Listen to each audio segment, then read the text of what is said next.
Meus irmãos, vamos agora fazer uma oração pedindo a Deus que Deus nos dirija nesse momento e que isso sirva para o fortalecimento de todos vocês que estão nesse jejum da vitória. Eu tenho a certeza que Deus vai confirmar muitas coisas na sua vida.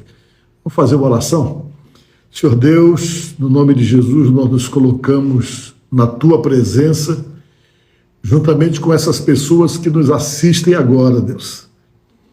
Nós sabemos que o Senhor vai ouvir ou já está ouvindo o nosso clamor, a nossa oração, a nossa adoração.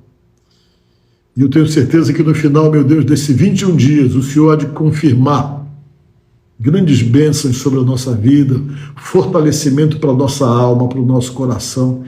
Que esse período de 21 dias de jejum, de consagração, do jejum da vitória, sirva para nos fortalecer mais na presença de Deus, para nos alicerçar e nos fazer cada vez mais comprometido com o Deus de Abraão, com o Deus de Isaac, com o Deus de Jacó.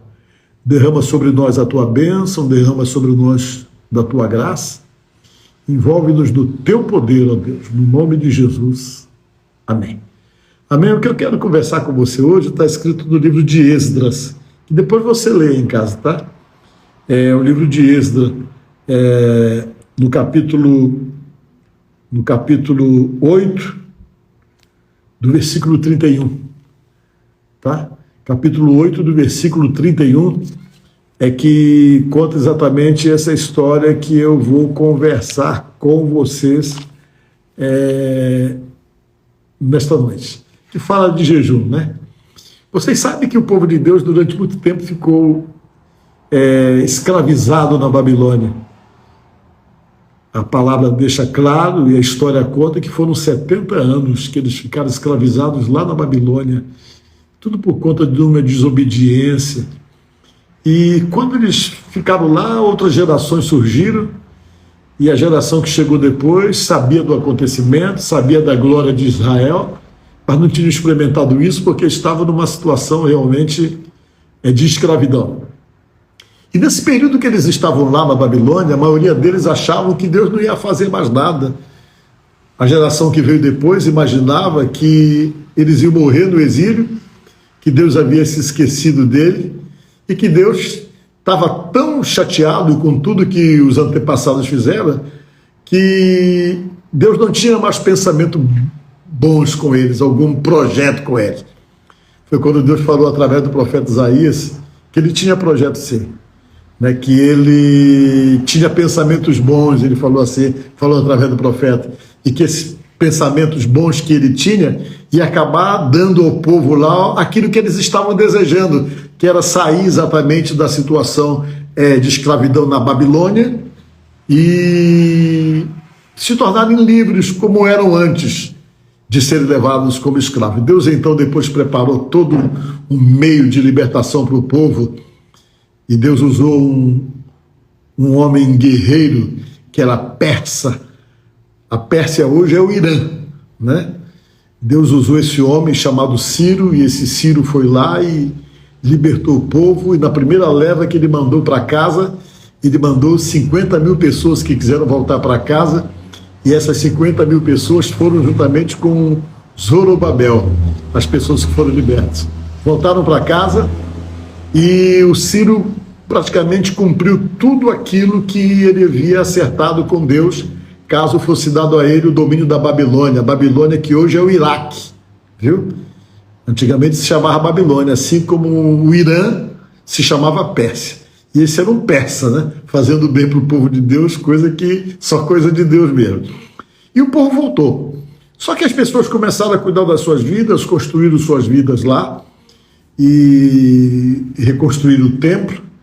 E depois, mais ou menos, de 60 a 80 anos, entre 60 e 80 anos, foi mais ou menos no ano 457 a.C., uma nova leva foi pedida para trazer exatamente da Babilônia para Jerusalém. E dessa vez quem teve a tarefa de buscar 50 mil pessoas foi o Esdras, um camarada que era sacerdote também, mas ele era escriba também, copiador das escrituras, e ele ficou com a missão de buscar pessoas e trazer para Jerusalém com a autorização de Artaxerxes, que também era um rei persa, né? Ele deu autorização, depois de saber de tudo que estava determinado já por Ciro, né, das cartas do rei Dário, aquela coisa toda.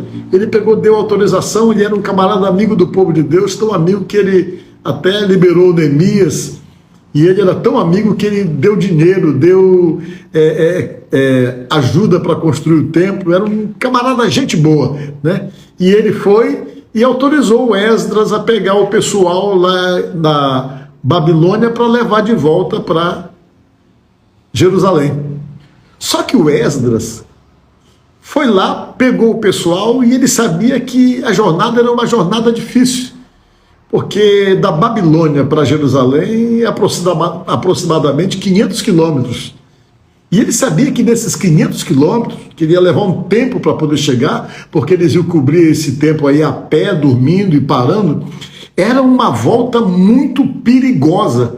Por que era perigosa?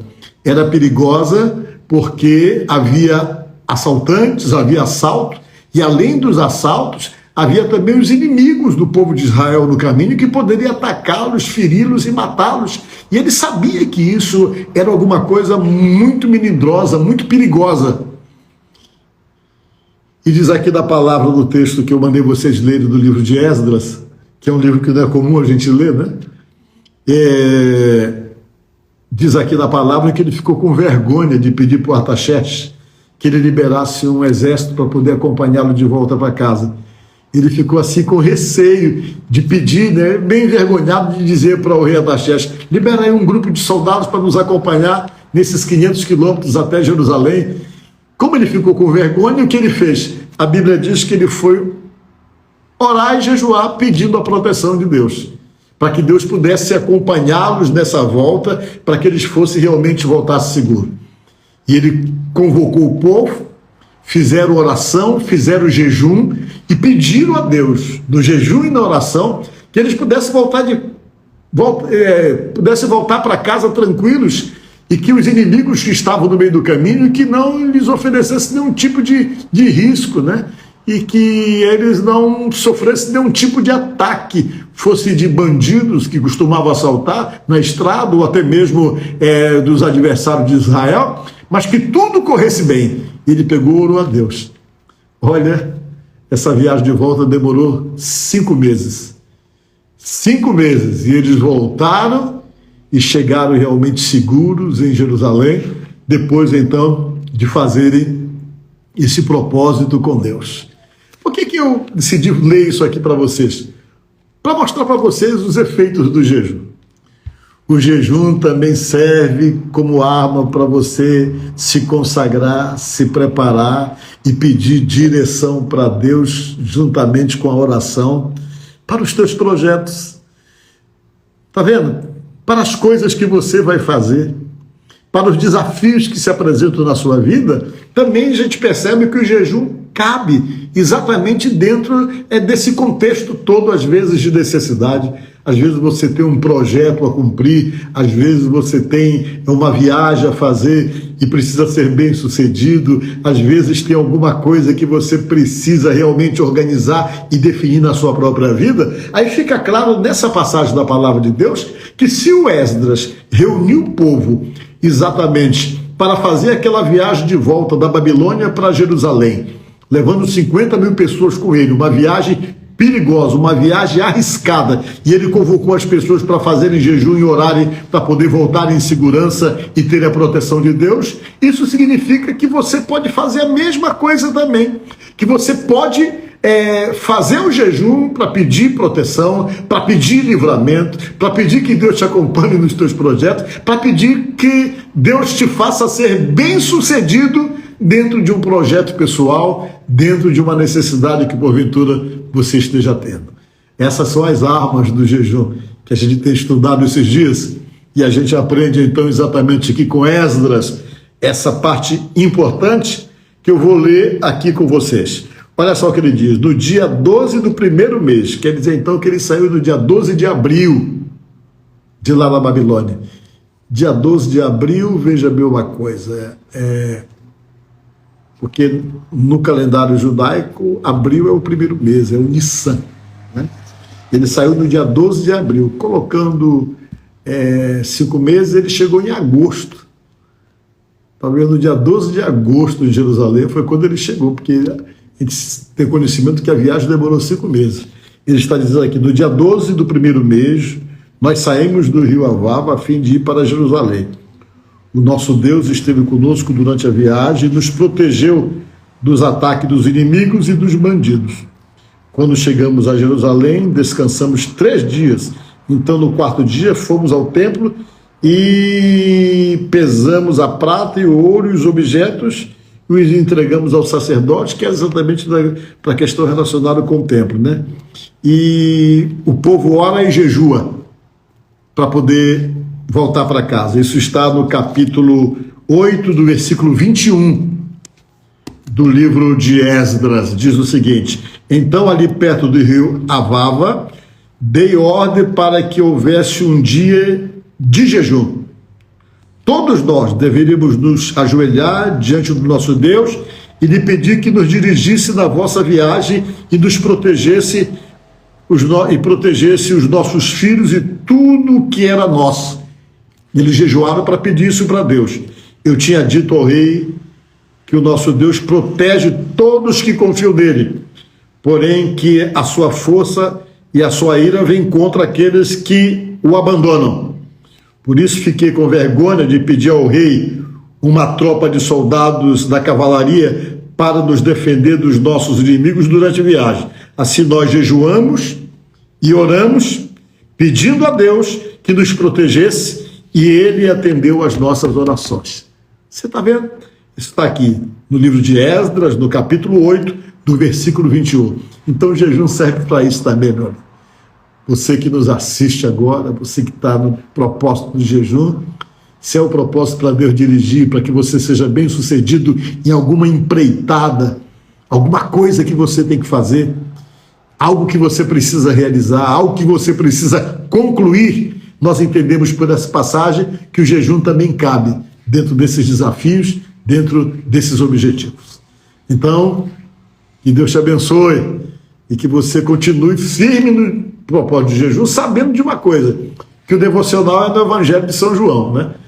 Hoje é o 5º dia, então você vai ler o capítulo 5 do Evangelho de São João, sabendo que o Evangelho de São João tem 21 capítulos. Vai dar certinho para você ler todos os capítulos durante esse período de consagração. E leia, hoje ou amanhã de manhã, arranje um momento para você ler o capítulo todo, tá?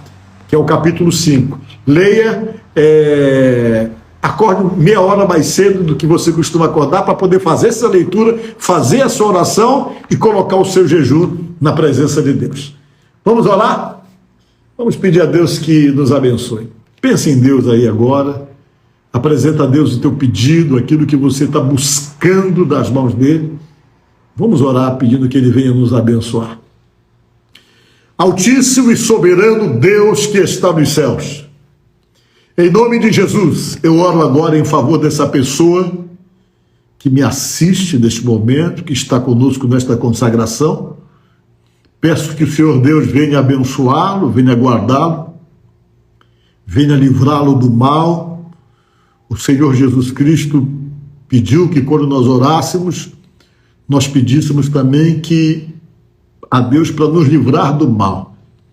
Que o Senhor Deus livre essa pessoa que nos assiste do mal, que o Senhor nos livre do mal, que o Senhor livre a nossa família, livre a nossa casa, que essa violência, meu Pai, as tragédias, as fatalidades, que jamais venha alcançar as nossas casas, que jamais o mal venha chegar à nossa casa, que praga nenhuma chegue até a nossa tenda, que estejamos protegidos pelo Deus Todo-Poderoso, que a nossa casa esteja protegida e toda a nossa família, no nome de Jesus. Age, meu Deus, com o teu poder dentro desta casa, dentro deste lar onde a minha voz está chegando agora. E em nome de Jesus, seja repreendido toda perturbação, toda contenda, toda desunião, toda miséria, toda briga, todo desentendimento, toda falta de acordo, meu Pai, toda divisão, todo mal, seja repreendido desse lar, repreendido desta casa, do meio desta família, em nome de Jesus. Se há alguma presença maligna, se há espíritos malignos de contenda, de miséria, de doença, de perturbação, se há, meu Pai, ação de espíritos malignos, jogando um de encontro o outro, estabelecendo, meu Pai, situações de vício, de dependência de vícios, em nome de Jesus Cristo nós repreendemos. Liberta dentro dessa casa, no meio dessa família, meu Deus, as pessoas que precisam de libertação, que seja quebrado todo o cativeiro, todo o poder do vício, da rebeldia, da grosseria, da violência, da agressividade, que todos esses males sejam repreendidos em nome de Jesus. E que essa pessoa que me ouve seja abençoada, que esta casa e esta família seja abençoada, Deus, e tenha a tua proteção, no nome de Jesus. Amém e amém. Amém. Olha, que Deus te abençoe, que Deus te dê muita paz e permaneça firme no propósito, tá certo? Até amanhã, se Deus quiser, nós vamos estar aqui novamente, trazendo uma palavra para você. Que Deus te abençoe.